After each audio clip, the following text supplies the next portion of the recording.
Good morning and welcome to our broadcast today. Maayong buntag, welcome sa atmong broadcast karon. We will Adlaw. be studying this morning in the book of John, chapter 1. Kami magatuon ining kabuntagon dinhi sa libro sa Juan, kapitulo 1. The book of John is a good starting point for anyone who is a new believer.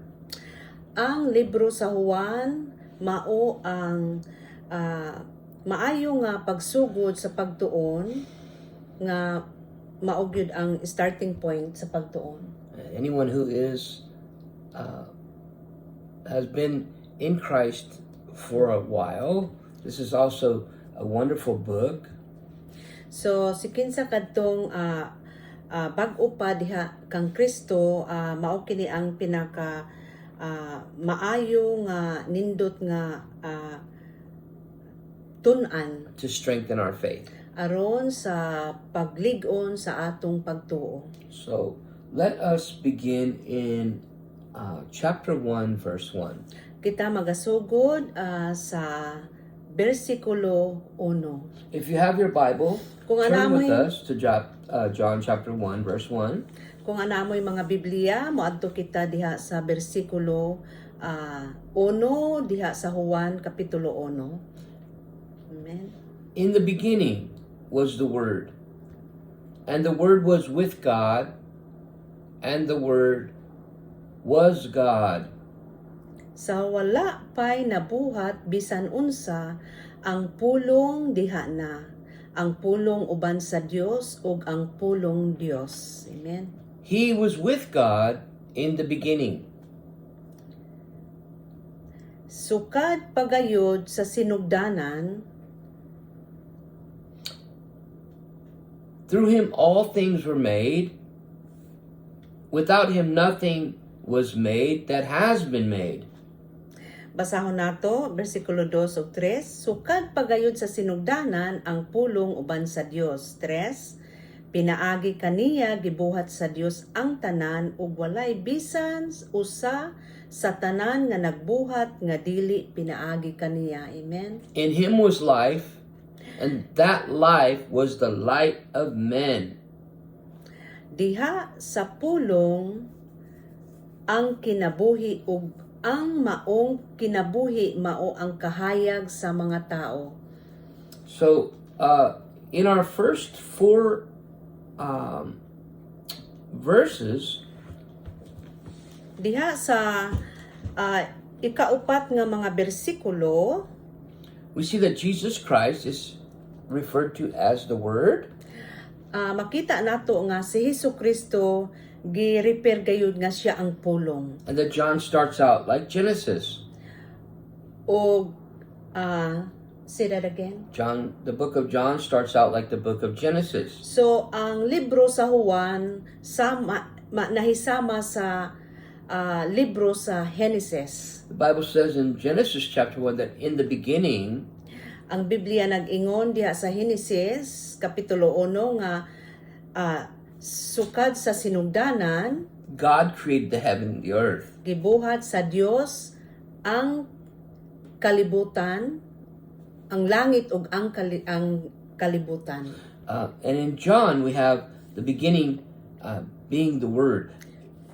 In the beginning was the Word, and the Word was with God.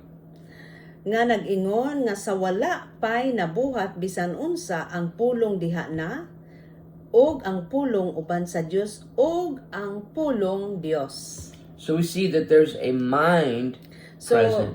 diha nato makita nga ana agyoy panghuna-huna nga present gayod The mind of Christ. ang huna-huna ni Kristo. And it's filled with reason. O puno gayud sa mga rason. Amen.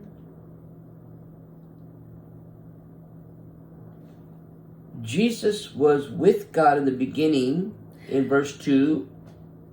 Si Jesus diha gayud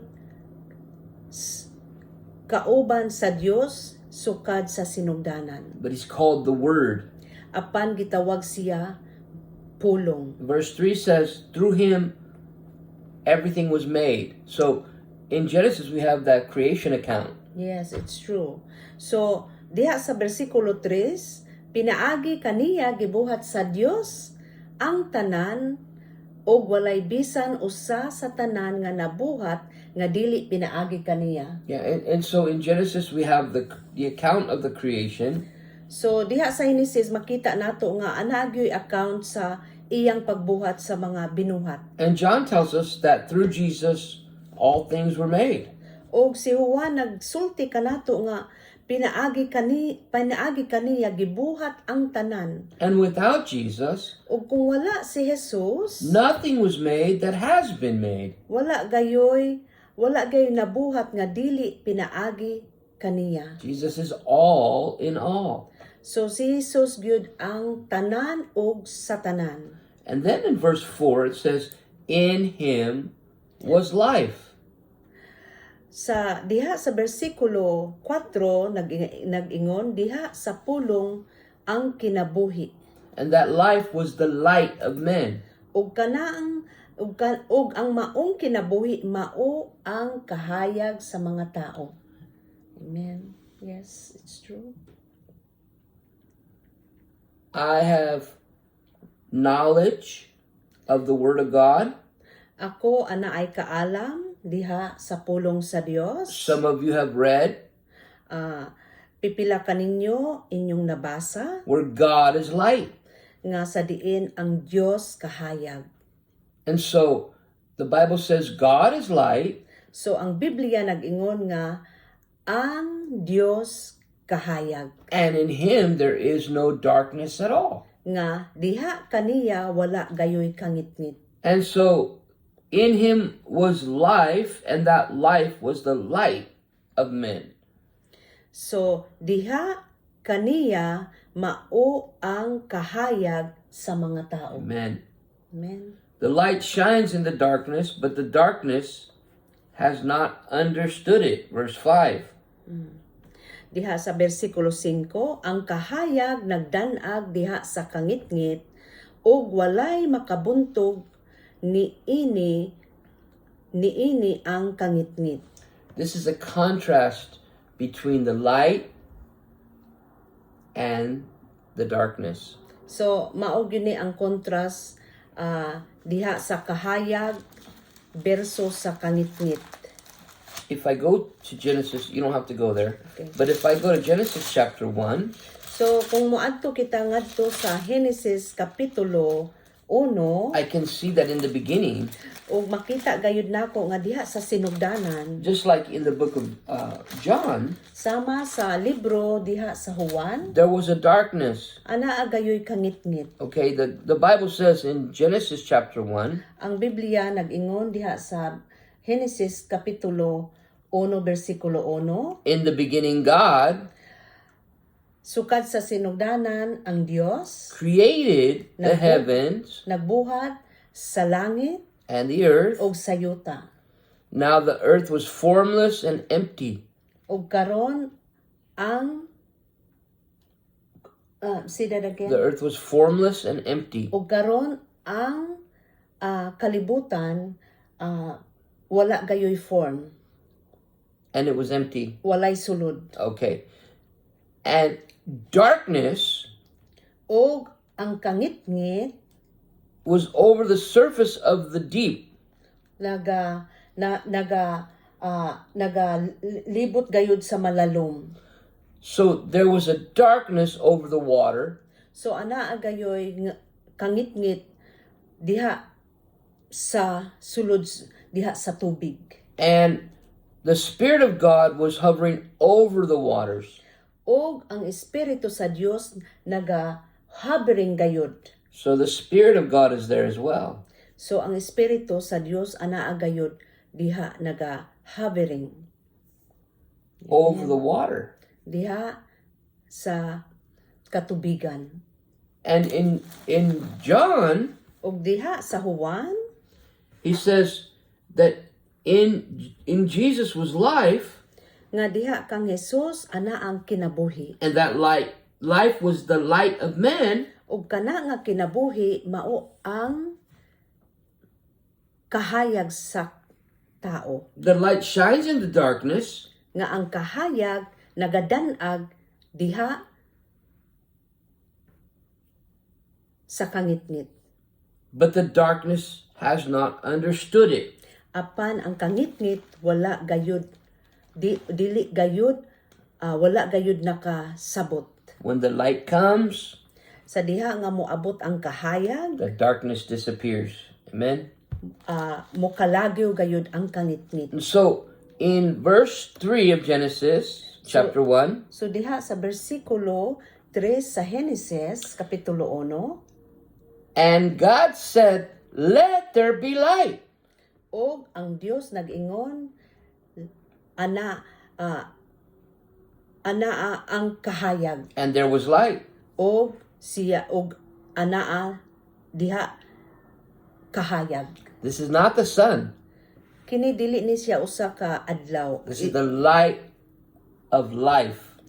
Kini mao ang kahayag sa kinabuhi. So, we have the Spirit of God So ana ay espiritu sa Dios hovering over the waters. nga nagahabiring gayud diha sa katubigan, There's a darkness og ana ay kangitngit and an emptiness. og wala gayud empty, walay sulod, There's no life.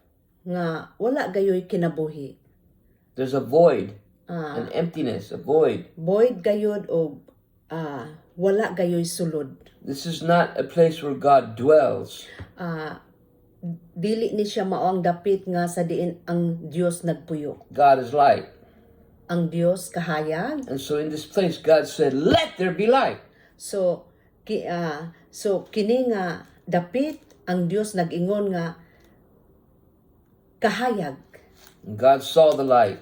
og ang Dios nakita niya ang kahayag, And he separated the light from the darkness. og iyang gilain ang kahayag gikan sa kangitngit. God called the light day. Ang Dios nagtawag sa kahayag nga mao ang adlaw, And the darkness he called night. og ang kangitgit iyang gitawag ang kangitngit iyang gitawag og gabii. Amen. And there was evening and there was morning the first day. O sa unang adlaw ana ang gitawag nga buntag o gabii. Amen. And so the sun is not created yet, So ang adlaw wala pa gayud gibuhat sa Dios, but there's a light. pero ana anay kahayag. And John tells us Og si Juan nagsulti kanato that this light nga kini nga kahayag was life. mao ang kinabuhi, Through Christ, all things were made, nga pinaagi kang Kristo gibuhat ang tanang butang, and without him, nothing was made that has been made. nga diha kaniya nga pinaagi kaniya gibuhat sa Dios. Say that again. In him was life. Through him, all things were made. Verse 3. Nga pinaagi kaniya gibuhat sa Dios ang tanan, og walay bisan usa sa tanan nga nabuhat nga dili pinaagi kaniya. Everything came from Through him. him. And in him Nga diha kaniya was life. nga mao ang kinabuhi. God has life in himself. Ang Dios ana ay sa iyang kaugalingon kinabuhi, And he's the giver of life. og siya ang maghahatag og kinabuhi. And God said, "Let there be light." Og ang Dios nag-ingon anaa kahayag, And the light came from the life. og ang kahayag gikan sa kinabuhi. The life was the light. Nga ang kinabuhi gikan sa kahayag, The light of men. nga mao ang kahayag sa katawhan. And the light shines in the darkness. Nga ang kahayag magadanag dinha sa The light kangitngit, shines over the emptiness. nga ang kahayag mudanag diha sa empty, mao nga ang kangitngit, The light shines over the deep. nga ang kahayag nagadan-agayod diha sa malalom and it cannot be stopped. o dili gayo wala gayoy makapugong. Wherever light is, Nga sa diin kung asa ang kahayag darkness cannot be in that place. nga ang kangit-ngit dili gayud makabarog. And this is going to conclude the first 5 verses Nga kini mao ang na hisulod sa 5 ka bersikulo study in the book of John. sa pagtuon dinhi sa libro sa Juan. So nothing exists without Jesus. Nga ang wala gayoy na exist gawas kang Kristo. So this ties in So kini na ties gayod with the creation of the world. sa pagbuhat sa kalibutan. Amen. Amen. Thank you for joining us this morning for this brief study in the book of John. Salamat sa inyong pag-join kanamo sa among pag-study sa mubo karon nga kabuntagon. Amen. Amen. God bless. Bye-bye.